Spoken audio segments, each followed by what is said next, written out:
کاوش نے اس کے گال کھینچا۔ اچانک پری کی نظر سامنے ایک اسٹال پر پڑی۔ اس نے کاوش کی طرف اشارہ کیا۔ وہ دیکھو، اس اسٹال پر وہ ہے الماس۔ کاوش نے دیکھا ایک خوش شکل اور باوقار مرد کھڑا تھا۔ آؤ ملاتی ہوں تمہیں، پری نے پرجوش ہو کر کہا۔ اف پری، اب بس، نہیں ملنا۔ اس نے تمہاری مدد کی تو ٹھیک ہے، بس بہت ہو گیا۔ پری اداس ہو گئی، مگر الماس ان کی طرف ہی آ رہا تھا۔ وہ دونوں ایک دوسرے کو دیکھنے لگے۔ ان کے قریب پہنچا تو کاوش نے پری کا ہاتھ پکڑ لیا اور چلنے کو کہا۔ السلام علیکم پری کو سمجھ نہ آئے کہ وہ کیا بولے۔ آپ یہاں؟ جی میں یہاں رہتا ہوں، آپ کو دیکھا تو آپ کی طرف چلا آیا۔ اوہ اچھا۔ وہ مسکرائی اور پھر الماس نے وہ ڈمپل دیکھا۔ وہ پھر سے ادھر ادھر دیکھنے لگا۔ یہ میری دوست ہے کاوش، اور کاوش یہ الماس ہے، انہوں نے ہی مجھے آج یہاں تک پہنچایا ہے۔ اچھا لگا آپ سے مل کر۔ پھر خاموشی چھا گئی۔ چلے اب ہم چلتے ہیں، لڑکیاں جا رہی تھی، کاوش نے مڑتے ہوئے کہا، اور پھر وہ آگے چلتی گئی۔ میں بھی چلتی ہوں، دوبارہ مل کر اچھا لگا مجھے بھی۔ الماس نے اتنا ہی کہا۔ پری واپس جانے کے لیے پلٹی۔ الماس نے اس سے پکارا۔ پری اس کی طرف مڑی۔ امید ہے دوبارہ ملیں گے، ہم کل واپس چلے جائیں گے، پری نے مایوسی سے کہا۔ الماس خاموش رہا۔ پری نے پیچھے مڑ کر دیکھا تو کاوش بھی بہت آگے نکل گئی تھی۔ الماس نے فوراً کہا، میں چلتا ہوں جہاں تک آپ کو جانا ہے۔ نہیں میں چلی جاؤں گی، مگر الماس نے اصرار کیا تو وہ دونوں ہوٹل کی جانب چلنے لگے۔ پری نے الماس کو اپنی فیملی کے بارے میں بتایا کہ وہ اور اس کے بابا لاہور میں رہتے ہیں۔ پری کی والدہ 3-4 سال پہلے کینسر کی بیماری میں مبتلا تھی اور اسی بیماری کی وجہ سے دنیا سے رخصت ہوئی۔ سوری ٹو ہیئر دس۔ پری صرف مسکرائی، مگر اب کی بار ڈمپل نہیں پڑا اسے۔ الماس کو بہت برا لگا کہ اسے یہ سوال نہیں کرنا چاہیے تھا۔ پری کے پوچھنے پر الماس نے بتایا کہ اس کے والدین تب فوت ہو گئے تھے جب وہ 5 سال کا تھا، اور تب سے اس کی خالہ نے اس کی پرورش کی۔ پری کو یہ سن کر بہت دکھ ہوا۔ وہ بس خاموش رہی۔ پری ایک بات کہوں تو آپ برا تو نہیں منائیں گی؟ نہیں، کیا بات ہے، بولیں۔ میں چاہتا ہوں ہم رابطے میں رہیں۔ مجھے نہیں پتا میں یہ سب کیوں کر رہا ہوں، مگر آپ سے رابطہ رکھیں گے۔ کیا آپ رابطہ رکھیں گی مجھ سے؟ یہ نمبر ہے میرا، اگر کبھی آپ کو لگا کہ آپ کو مجھ سے بات کرنی چاہیے تو ضرور کریے گا۔ میں انتظار کروں گا، اللہ حافظ۔ الماس یہ کہہ کر پری کے جواب سنے بغیر وہاں سے چلا گیا، اور پری اس سے جاتا ہوا دیکھ رہی تھی، اور وہ غائب ہو گیا۔ پری ہوٹل کے گیٹ سے اندر داخل ہوئی۔ پری پورے راستے الماس کے بارے میں سوچتی رہی کہ کیسے کوئی انسان کسی سے اتنے کم وقت میں محبت کر سکتا ہے۔ کیا کسی کو چاہنے کے لیے صرف لمحہ ہی کافی ہوتا ہے؟ اور پھر اسے الماس کا اداس چہرہ بھی یاد آ گیا جب وہ اسے جاتے ہوئے دیکھ رہا تھا۔ وہ بھی اداس ہو گئی۔ شام 5 بجے کے قریب پری گھر پہنچی۔ اس کے بابا اس کا انتظار کر رہے تھے۔ انہیں دیکھتے ہی پری ان سے لپٹ گئی۔ وہ ان کی بہت لاڈلی تھی۔ رات کا کھانا کھا کر پری اپنے کمرے میں چلی گئی۔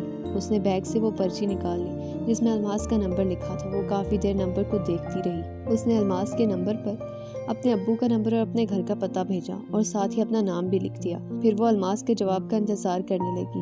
آدھے گھنٹے بعد پری کے موبائل پر میسج آیا۔ اس نے دیکھا الماس ہی کا میسج تھا۔ اس نے لکھا تھا کہ میں کل ہی اپنی خالہ کو لے کر لاہور آؤں گا۔ پری نے یہ میسج 8 سے 10 بار پڑھا، مگر اس نے کوئی جواب نہیں دیا۔ الماس نے بھی دوبارہ میسج نہیں کیا۔ پری کو بھی الماس اچھا لگنے لگا، شاید پہلے ہی دن سے، مگر وہ اس بات سے انجان تھی کہ پوری رات نیند نہ آئی تو شاید فجر ادا کر کے سو گئی۔ صبح 10 بجے اس کے بابا نے آ کر اسے جگایا۔ اس نے ایک دم گھڑی دیکھی۔ اسے لگا کہ شاید الماس آ گیا۔ دن یوں ہی انتظار میں گزرا۔ شام 3 بجے دروازے پر دستک ہوئی۔ ملازم نے دروازہ کھولا تو پری بھاگتی ہوئی آئی۔ سامنے الماس کھڑا تھا۔ دونوں کی نظریں ملی ایک بار پھر۔ پری کے گال پر ڈمپل نمودار ہوا۔ پھر دونوں کی نظریں جھک گئی۔ الماس کی خالہ بھی اندر آ گئی۔ پری نے انہیں سلام کیا اور اندر بیٹھک میں لے گئی۔ ملازم نے پری کے بابا کو بتایا۔ جب پری کے بابا آئے تو اندر کچن میں چلی گئی۔ الماس کی خالہ نے اپنا تعارف کروایا اور اپنے آنے کی وجہ بتائی۔ پھر مری والا پورا قصہ بھی سنایا۔ لاڈلا جو کہ الماس نے انہیں بتایا تھا، پری کے بابا بہت سلجھے ہوئے انسان تھے۔ انہوں نے کچھ وقت مانگا اور انہیں انتظار کرنے کو کہا۔ اتنے میں ملازم چائے بھی لے آیا۔ پری اپنے کمرے میں چلی گئی۔ اس کی سانسیں بے ترتیب ہو رہی تھی۔ جب الماس اور اس کی خالہ واپس جا رہی تھی، الماس نے کھڑکی سے اسے جاتے ہوئے دیکھا۔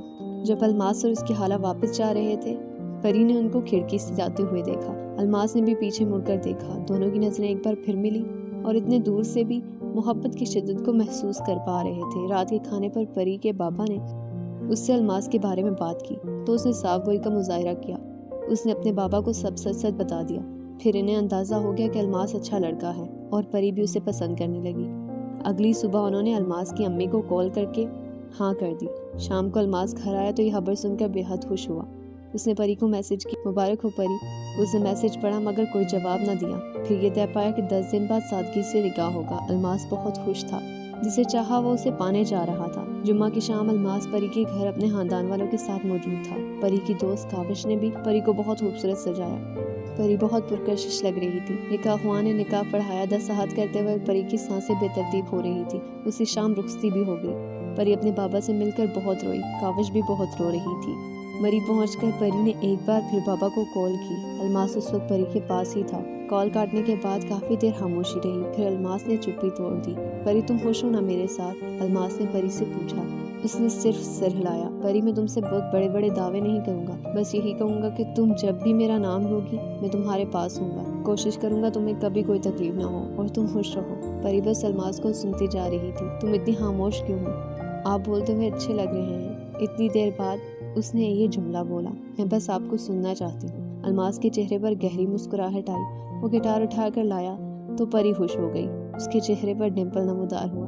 تم جانتی ہو تمہارے ڈمپل کتنے پرکشش ہیں، ڈوب جانے کو دل کرتا ہے۔ یہ سنتے ہی وہ کھلکھلا کر ہنسی۔ بتاؤ کیا سننا چاہتی ہو؟